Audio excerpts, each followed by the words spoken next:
Princess Lyris of Zithra looked down at the glowing horizon of her planet from the palace balcony. The sky shimmered with violet clouds, and massive crystal towers caught the light of three suns, scattering it in dazzling patterns across the city. Zithra was a world of perfection, where everything was ordered, polished, and under control. Everything, that is, except her own curiosity. Lyris was young but clever, and she had spent her life surrounded by servants, tutors, and advisors who obeyed her without question. She was used to people answering to her words, following her directions as naturally as the rivers flowed through the valleys. She enjoyed the power it gave her, but also felt restless. There was a longing inside her for something different, something unpredictable, something beyond the beauty and safety of Zithra. That longing found its answer in a small holographic report her father, the High Chancellor, had sent her. It described a distant planet, far beyond Zithra's usual exploration routes, called Thorne. The report spoke of dense jungles, violent storms, and enormous creatures that could tear apart anything in seconds. Thorne was called a Deathworld by Zitharan scientists, a place so hostile that no Zitharan had dared to set foot there permanently. Most Zitharans treated the planet as a curiosity. They sent probes, scanned its surface, and studied its wildlife from a distance. They saw it as a test, a challenge to prove how far their technology could overcome nature. But Lyris saw something more: adventure. She wanted to go there herself to witness this death world firsthand, and perhaps, she thought with a mischievous glint in her eyes, to see how the natives reacted when a Zitharan princess demanded their obedience. The mission was presented to her as diplomatic, but Lyris knew better. It was a test of authority. Zitharans believed that any civilization they encountered would eventually bow to their superior intellect and technology. Lyris, accustomed to immediate compliance, saw this as a simple exercise. She packed her personal belongings, selecting delicate garments embroidered with metallic threads, along with her most prized gadgets. She also assembled her entourage of elite guards and advisors, men and women who had served her family for decades and who would obey her every word. The journey through space was smooth. Lyris watched the stars streak past the windows of her starship, feeling a thrill of anticipation. She imagined the humans on Thorne, the creatures she had seen in scans, and pictured them trembling at her arrival. She smiled, imagining herself admired, feared, and obeyed. When the ship entered Thorne's orbit, the view was nothing like Zithra. Thick green forests stretched endlessly, broken only by jagged cliffs and winding rivers. Thunderstorms rumbled across the landscape, and massive flying creatures cast shadows over the treetops. The humans, the reports said, were small, fragile beings compared to Zitharans, but they had adapted to survive in this harsh environment. The landing site was chosen near one of the human settlements. The shuttle's engines pushed aside trees and debris as it descended, and Lyris stepped out onto the soft, damp soil. She wore her ceremonial uniform designed to signal authority and command attention. Her guards spread around her, their weapons gleaming and ready. The humans were waiting. Lyris saw them from a distance, tall, strong, with alert eyes and steady posture. Unlike Zitharans, they wore practical clothing, designed for movement and protection rather than display. They carried no weapons, at least not the kind Lyris was used to, and yet they radiated a calm confidence. Lyris lifted her hand and spoke in the formal tone of her people. "I am Princess Lyris of Zithra. You will bow and swear loyalty to my command." She frowned, her confidence faltering for the first time. "I am a princess," she said, her voice sharper. "I have the right to command." Lyris realized that her usual strategies, commands, threats, displays of technology might not work here. Over the next few hours, she tried again. She demonstrated her energy weapon, sending a small, controlled beam into the sky. She expected the humans to fall to their knees or at least show fear. Instead, they watched, intrigued. One woman with quick hands and keen eyes stepped forward and examined the device. She pointed out a flaw in its design and suggested a modification that would make it more efficient. Lyris was stunned. Not only did the humans not fear her, they analyzed and improved her technology. For the first time, Lyris felt something unfamiliar, curiosity mixed with awe. She began to watch them more closely, noticing their movements, the way they communicated silently with gestures, and the way they reacted to the dangerous creatures that occasionally emerged from the jungle. They were alert, adaptable, and skilled in ways she had never seen. Her guards muttered nervously. Some of them suggested showing force, but Lyris waved them silent. She wanted to understand this world. She wanted to see if the humans' confidence was real or if it would crumble under the weight of her authority. She spent the next day exploring the settlement. She observed how humans built their homes using natural materials, blending them with the landscape rather than imposing their designs. She saw them training their children to move swiftly, to respond to threats, and to care for each other. Lyris realized that their survival depended on cooperation, intelligence, and courage, the very qualities her society often overlooked in favor of technology and hierarchy. That night, Lyris sat alone on a hill overlooking the settlement. The twin moons of Thorne rose slowly, casting silver light over the forest. She could hear the distant calls of strange creatures and the rustle of the trees. For the first time in her life, she felt small. She had traveled across the galaxy expecting obedience, and instead, she had found a world that refused it. Her curiosity deepened into determination. She would stay on Thorne not to dominate but to learn. She wanted to understand how these humans lived, how they survived, and why they did not fear her. Somewhere in the back of her mind, she wondered if perhaps this planet, harsh and unforgiving, held lessons for her and her people that Zitha never could. As she drifted to sleep under the alien sky, Lyris felt a mixture of excitement and apprehension. The humans were not what she expected.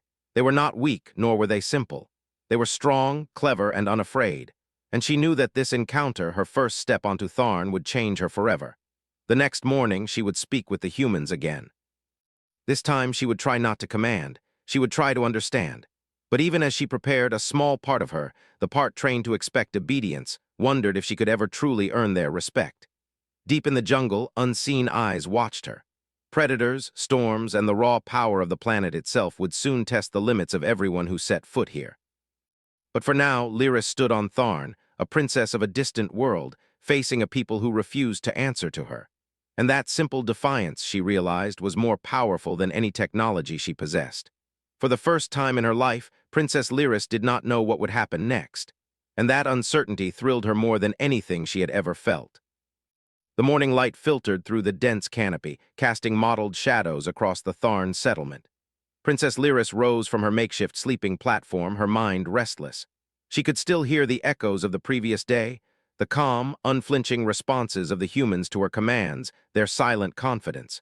It was unsettling and yet strangely fascinating. She dressed in a simple tunic and sturdy boots, leaving behind the ceremonial garb that marked her as a princess.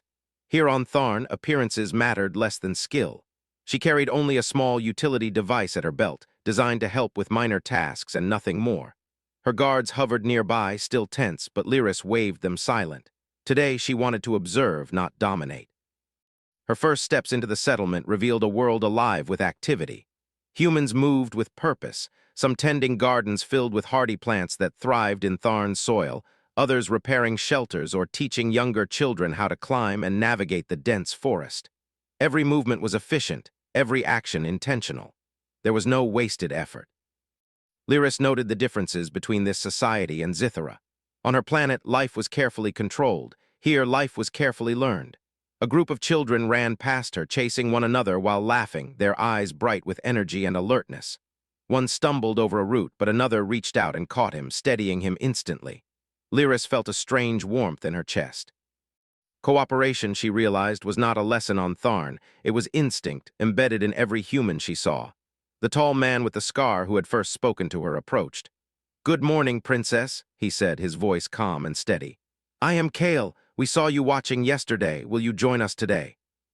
Kale was strong, yes, but it was not his strength that impressed her. It was his confidence, the way he moved without fear, aware of his surroundings but never rushed. She nodded. "Yes, I want to see how you live. Show me." On Zitha, even nature was controlled and tamed.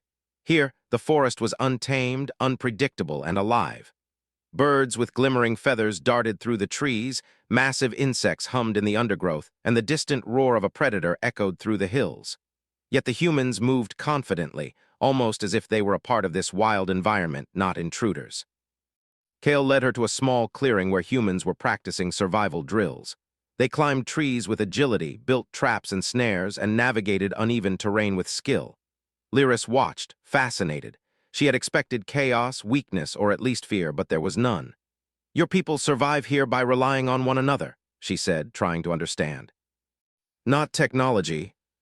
On Zitha, dependence on technology often replaced personal skill. People forgot how to adapt, how to solve problems when machines failed. Here, failure was not an option, so humans learned to succeed anyway. Kale gestured toward a practice trap. Try it. It was simple in design, yet clever. The humans had built it to capture a medium-sized creature using balance and tension. Lyris examined it, noting the use of natural materials, the careful placement of branches, the way the weight was calculated precisely. She had never thought to rely on such subtlety. On Zithra, everything was mechanical, precise, but artificial. She tried to set the trap, fumbling at first. Her hands were delicate, used to fine instruments, not rough wood and vines. Kale corrected her gently, showing her the small adjustments needed. Step by step, she learned to set the trap properly, and when it clicked into place, she felt a small surge of satisfaction, not from command, but from skill earned. After the exercise, Kale led her deeper into the jungle. They encountered a small river, swollen from a recent storm. Lyris hesitated at the rushing water. In Zithra, rivers were controlled, channeled, or bridged. Here, she had to navigate carefully. Kale handed her a rope and demonstrated how to cross safely. She followed his instructions, trembling slightly at the force of the water, but successfully reaching the other side. You learn quickly, Kale said. Most Zitharans would panic or demand a bridge. She realized that Thorne demanded respect for its laws, not fear of outsiders.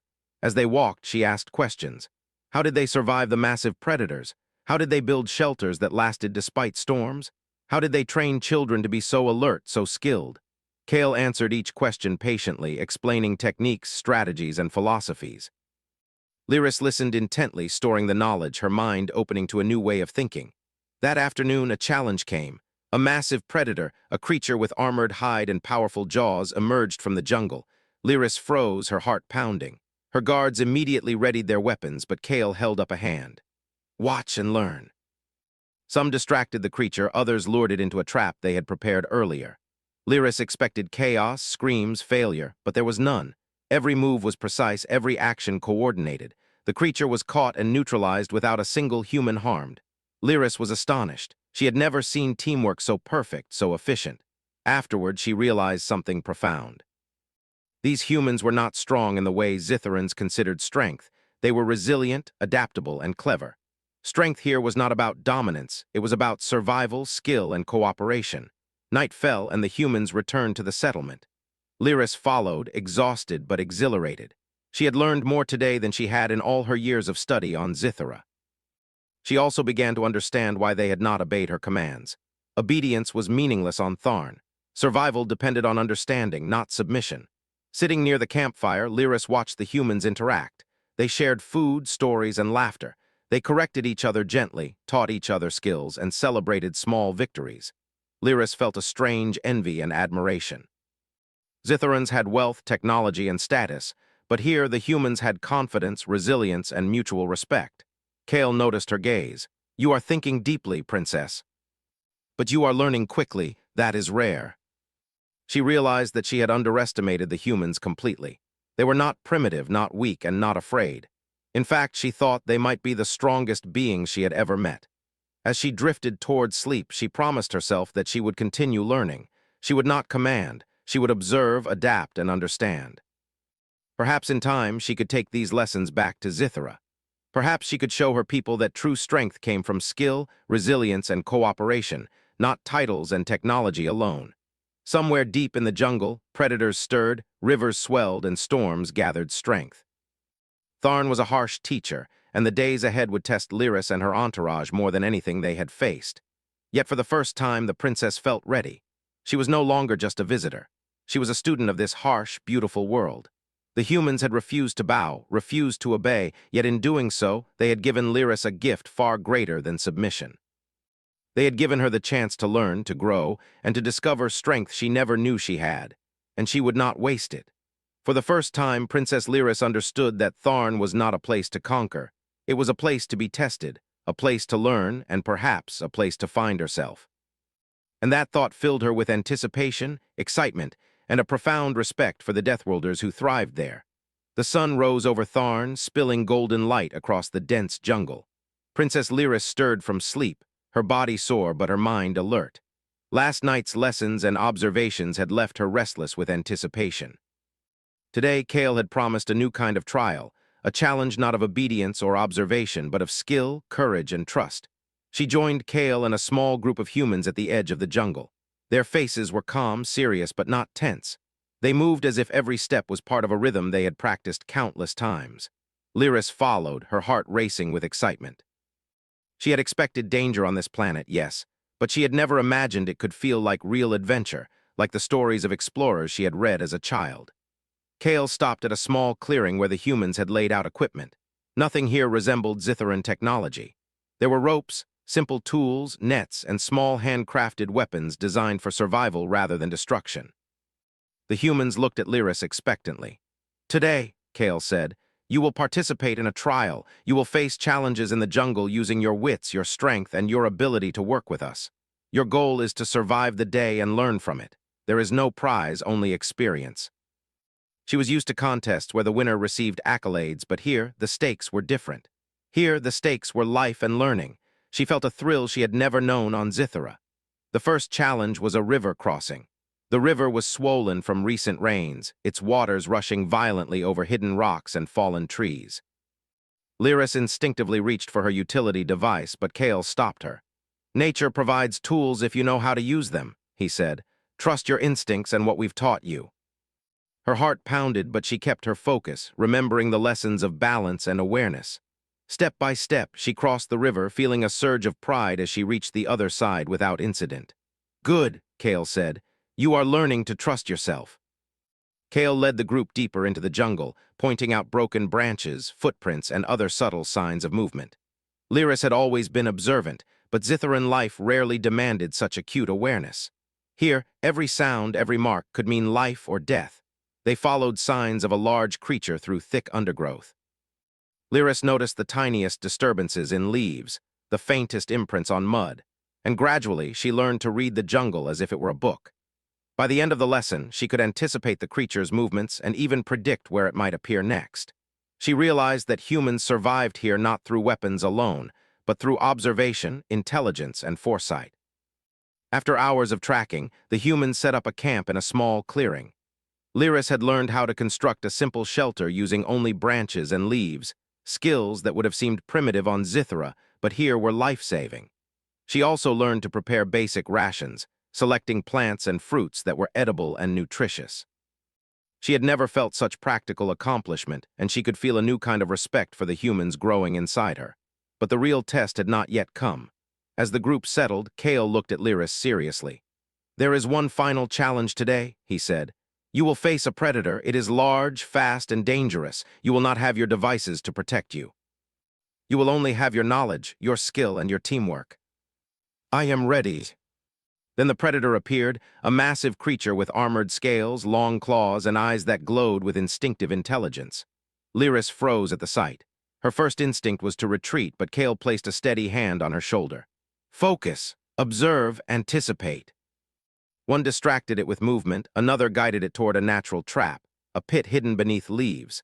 Lyris watched, noting each motion, each strategy. She felt awe and a strange thrill. This was not chaos, it was precision, courage, and teamwork in action.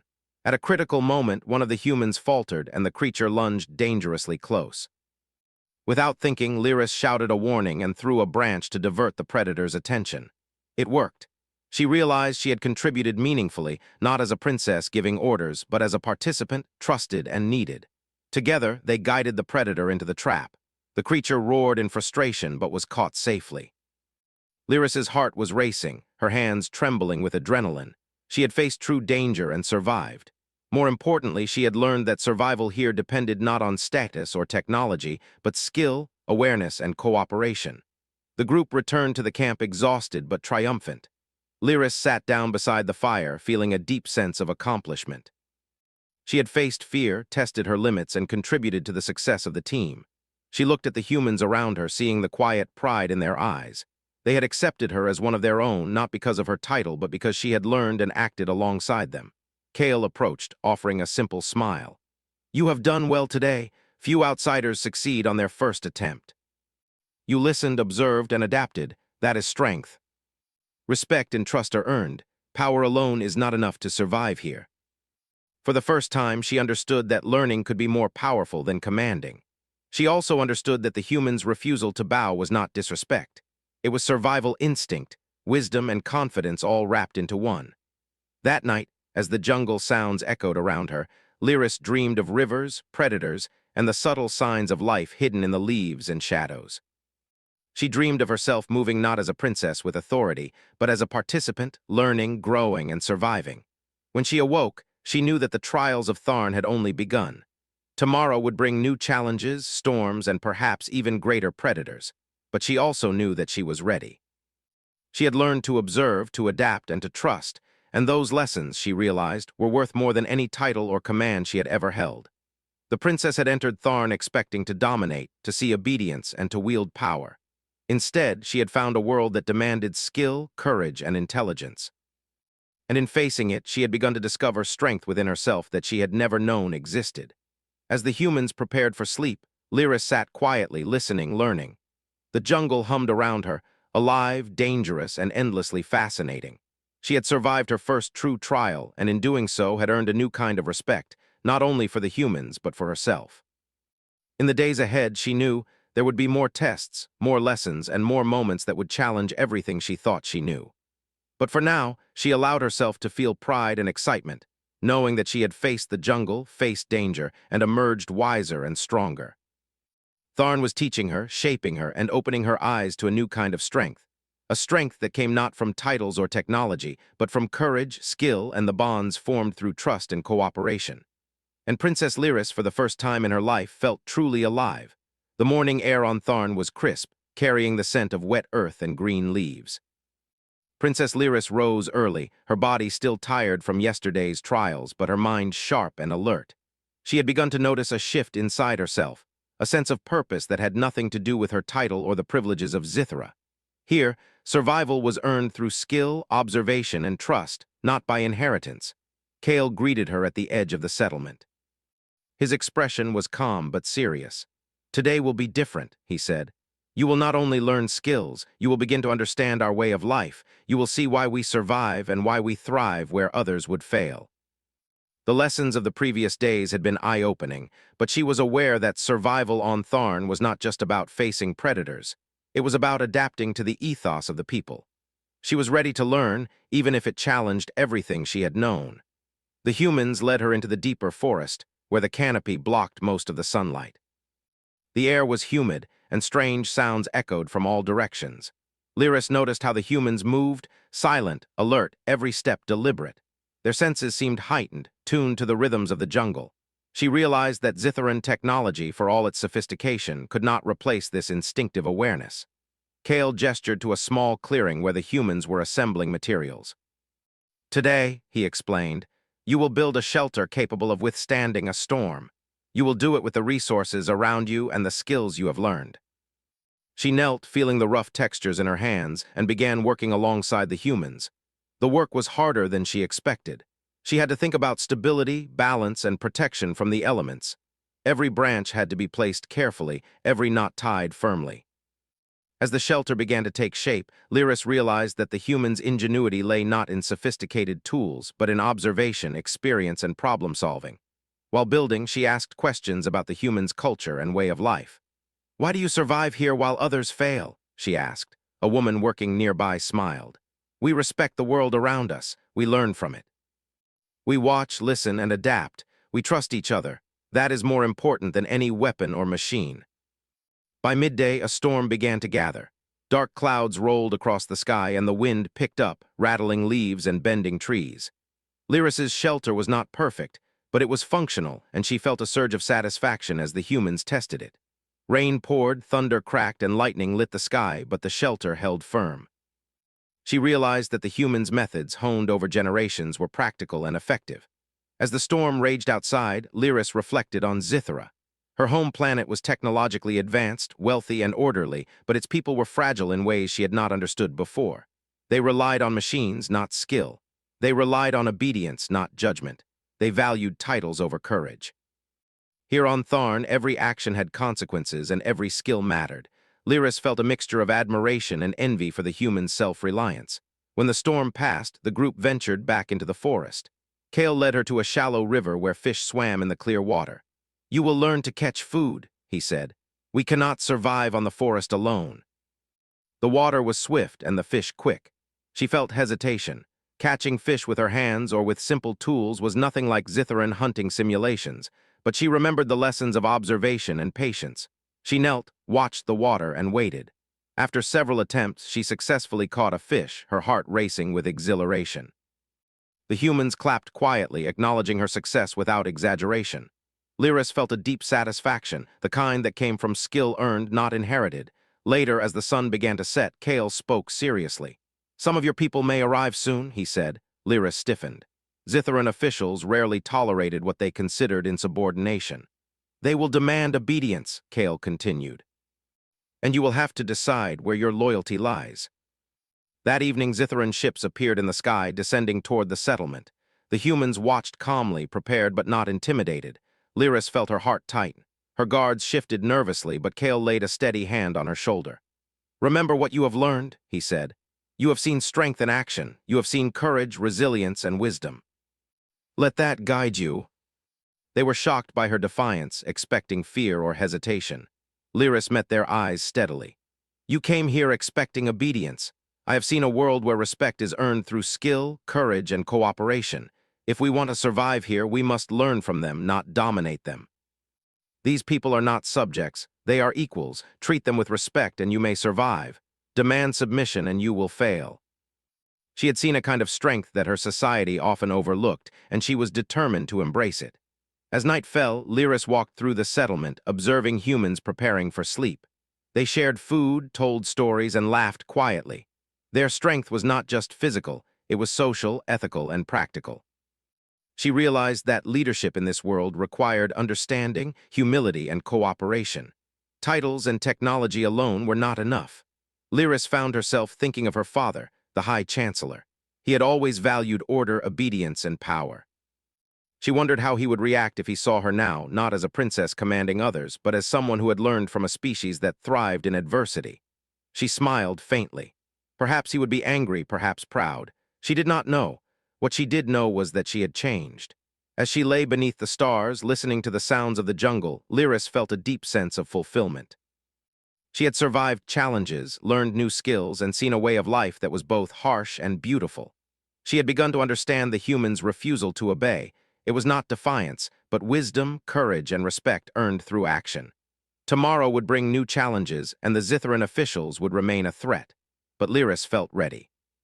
She had begun to see herself not as a princess expecting obedience, but as a student of strength, resilience, and cooperation.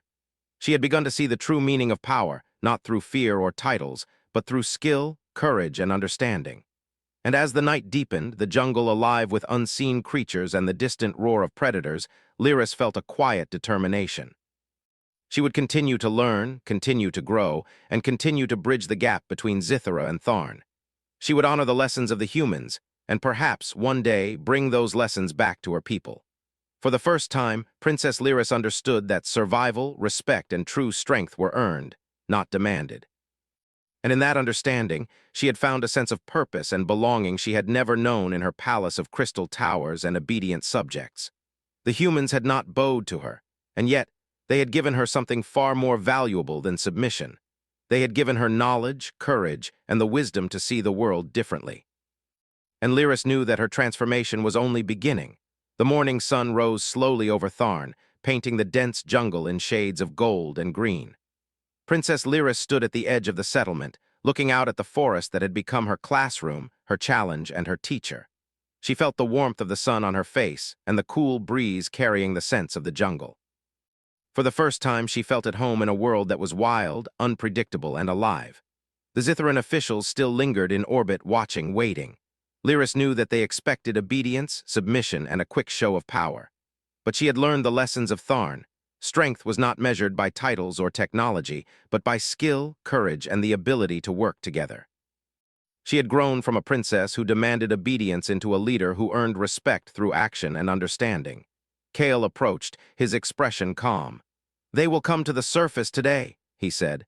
"It is time to show them what you have learned."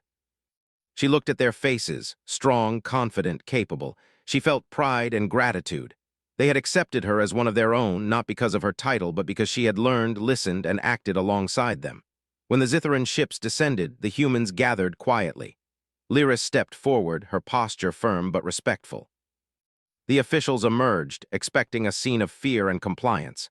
Instead, they found a princess who had learned the ways of a death world, standing with the humans not above them. "Princess Lyris," one of the officials said, his tone sharp, "why are you siding with these primitives? They should obey you. Their strength comes from courage, intelligence, and cooperation, not fear, and they have taught me more in a few days than Zitha has taught me in my entire life. And they have earned it. I will lead a demonstration of survival, skill, and cooperation. Watch closely and you will understand." Lyris used the skills she had learned: observation, patience, coordination, and ingenuity. She set traps to capture food, guided the humans through hidden paths, and responded to dangers with calm precision. The Zitharan officials followed, their technology ready, but increasingly unnecessary. They watched in silence as Lyris and the humans overcame natural obstacles, navigated the jungle, and demonstrated survival strategies that required no machines, only skill and teamwork. At one point, a sudden threat appeared. A massive predator emerged from the trees, its eyes glowing and claws poised. Lyris did not panic. She signaled the humans with precise gestures. They moved into position, distracting, guiding, and using the environment to their advantage. The predator lunged, and through coordinated effort, they led it into a concealed pit trap. The creature was captured without injury to anyone. The officials gasped. They had expected chaos, fear, and failure. Instead, they witnessed mastery, intelligence, and cooperation. Lyris stood beside Kale, her body tense but steady and her heart racing with exhilaration.